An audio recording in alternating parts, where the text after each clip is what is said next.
Hello. So in today's videos, I wanted to share my experience in how I got unstuck. So to give you some context, I finished my master's. I studied for like 5 years, and then towards the end, I was like, this is not what I want to do. I just spent 5 years studying something that I enjoyed, but it's not the direction I want to keep following. Uh, which kind of sucked, honestly, like because I'm like, okay, I just spent 5 times. I invested sometimes in something that didn't turn out the way I expected it would.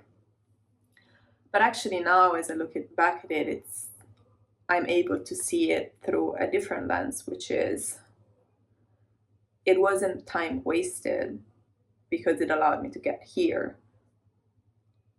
And second, I would much rather figure out right away that it's not a lifestyle or a job that I want to do, a career that I want to, invest in, rather than being 20 years down the road and looking back and be like, oh my God, I spent all this time doing something I didn't enjoy. So this is how I see it now, but it wasn't so easy to accept that I had to change direction. So I want to share with you what helped me detach from the idea of wanting to have like a linear path. I think I had so strong in me this need to like be coherent. I was like, I did this, so I need to do that. I think I always envied people that have it all figured out, right? That they know since the beginning what they want, and I was never one of those people. But I was very interested actually in what I studied, and I hoped that it would, that eventually I would figure it out what job would lead me to. And that wasn't the case.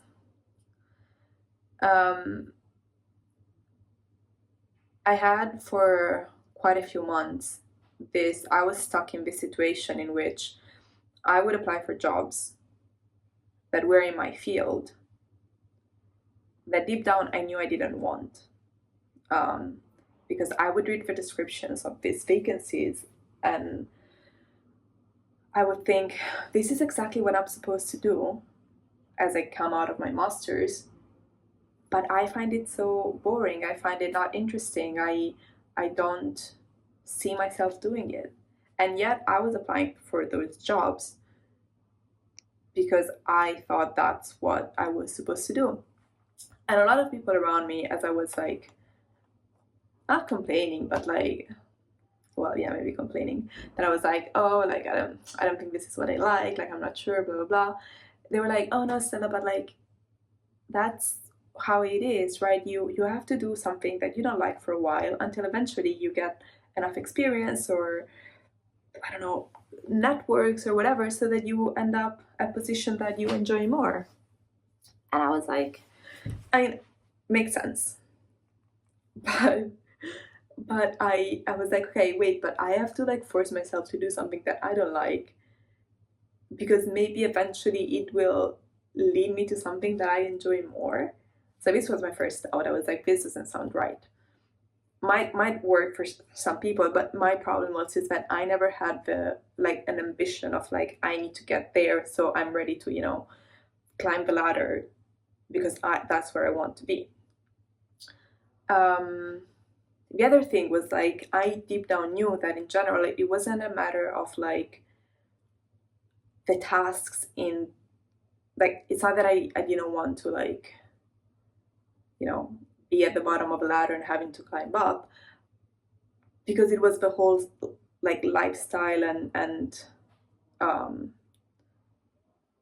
yeah, the whole lifestyle around the jobs that I was applying for that I didn't like. It was 9 to 5 jobs in an office in front of a laptop the whole day, meetings and presentations and networking, like all these things that I was like, that's not an environment in which I thrive. I tried it and I didn't it didn't work out.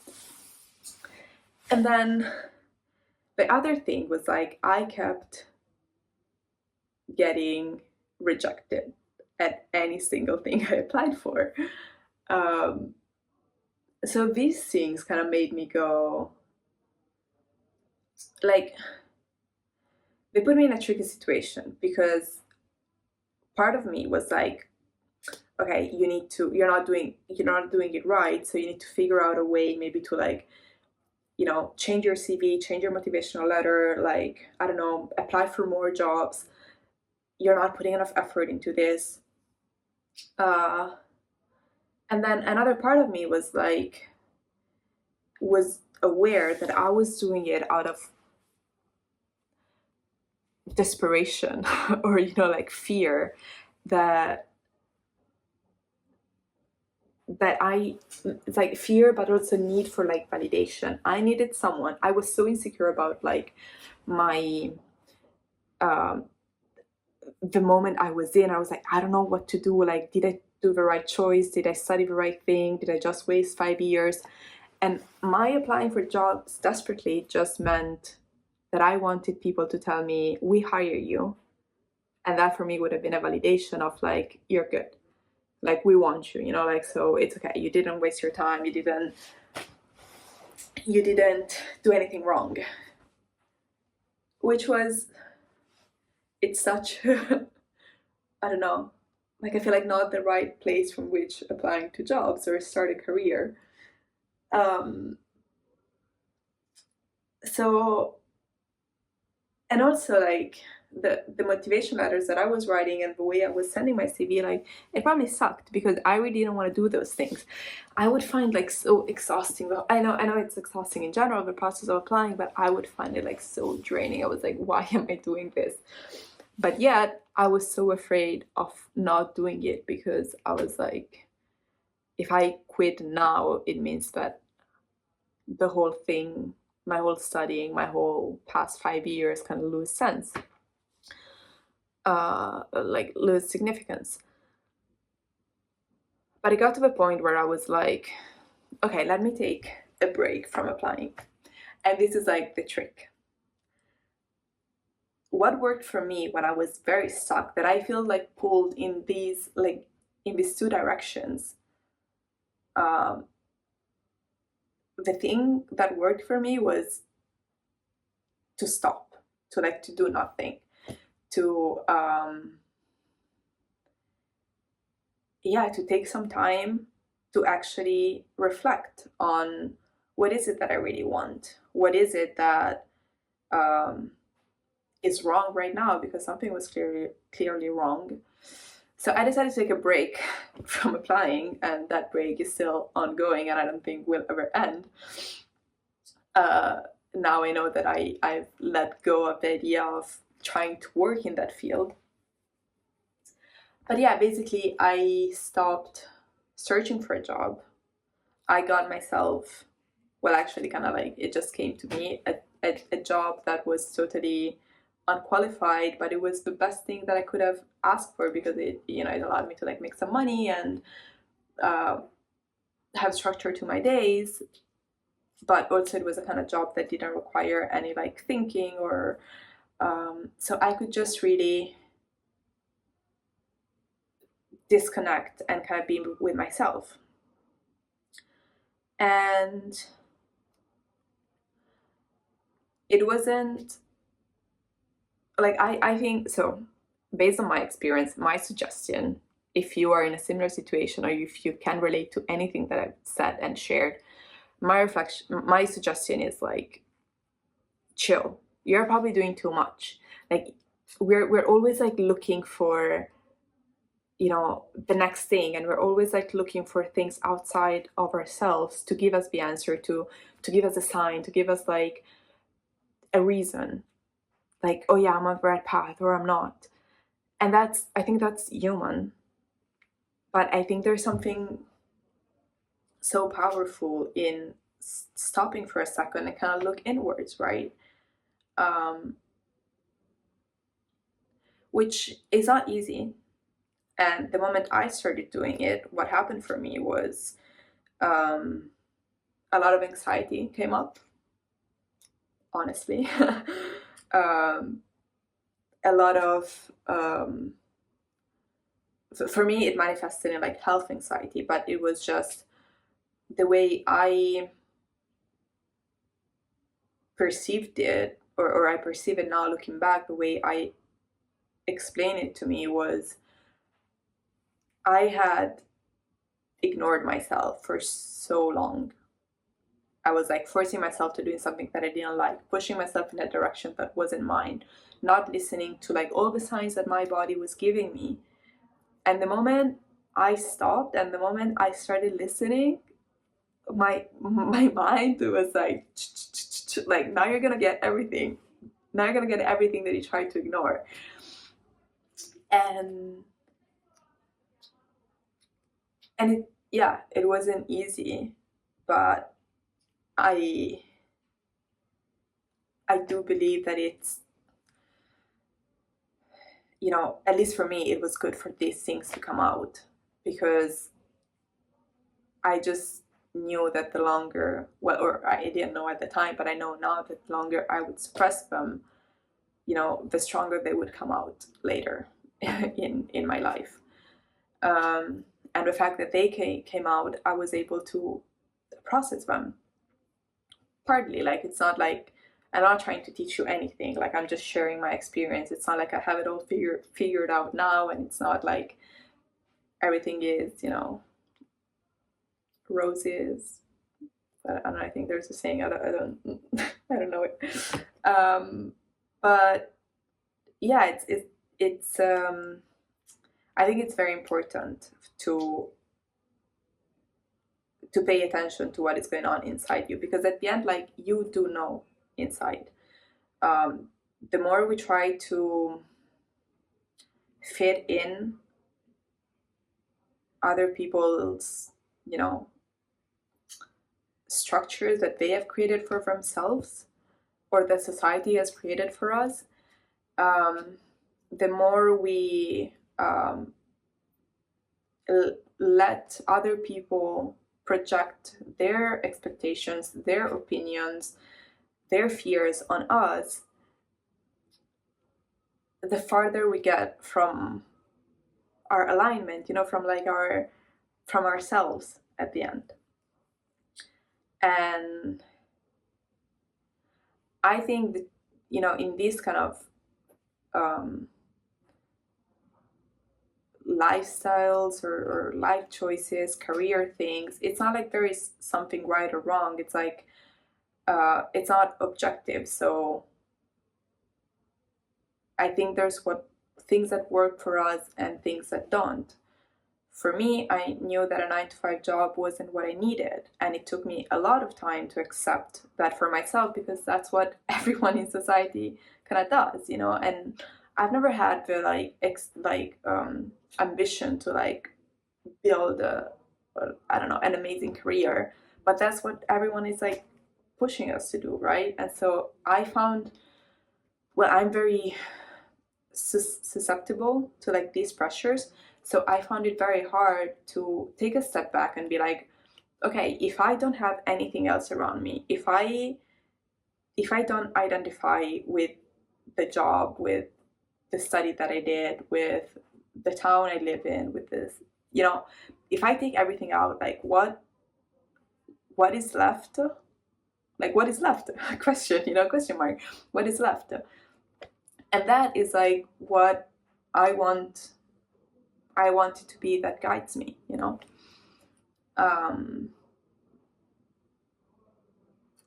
it is quite hard to like shut down all these voices.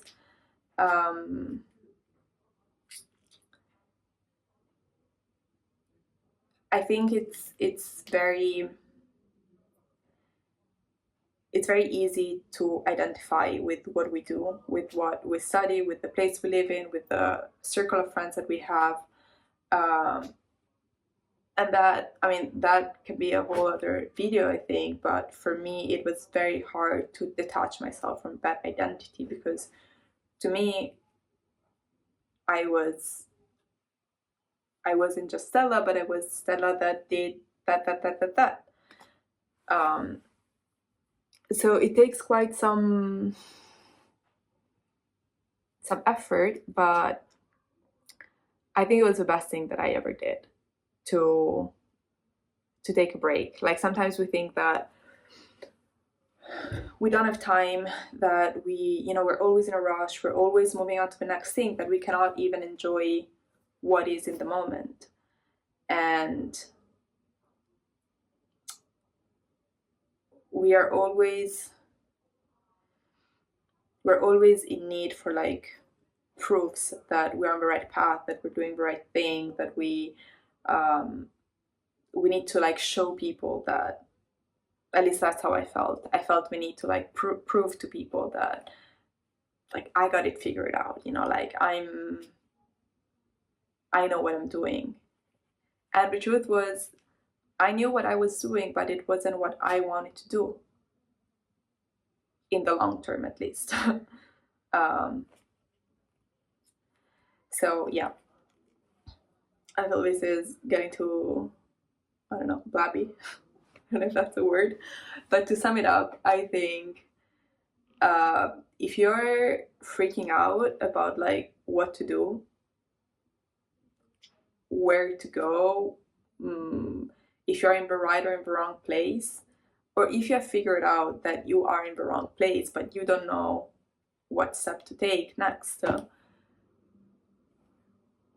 chill, like take a break. Like if it's possible for you, like take a moment. It doesn't have to be like quit your job, right? It can just be dedicate 10 minutes of your day to like sit down and meditate, right? And see what kind of patterns come up, what thoughts do you have, because that's also the thing. Like we don't want to be with ourselves. Like it's not always easy. We don't want to listen to our thoughts. But the cool thing is, like, if you start noticing your thoughts, most of the times we think the same thing, or we think along the same lines. So it doesn't take long to like understand what pattern you're on. And second, your thoughts are not like, you don't have to believe them. And once someone's told me, well, didn't tell me, it was like a meditation guided class. But this person said that the same way that our eyes see and the same way that our ears hear, our mind thinks. So it's not like you don't have to feel guilty. You don't feel guilty for what you hear, because you feel like it's not your responsibility, right? It's not something that you actively decide, oh, I hear this, I don't hear that. Noise is just like comes and your ears perceive it. The same way is with thoughts. Thoughts just like they come. And it's our responsibility then to decide what to do with them. And yeah, with this, I think I'm gonna end it. Yeah, thanks for listening. Like, comment, subscribe if you want. It'd be cool. Thank you for listening.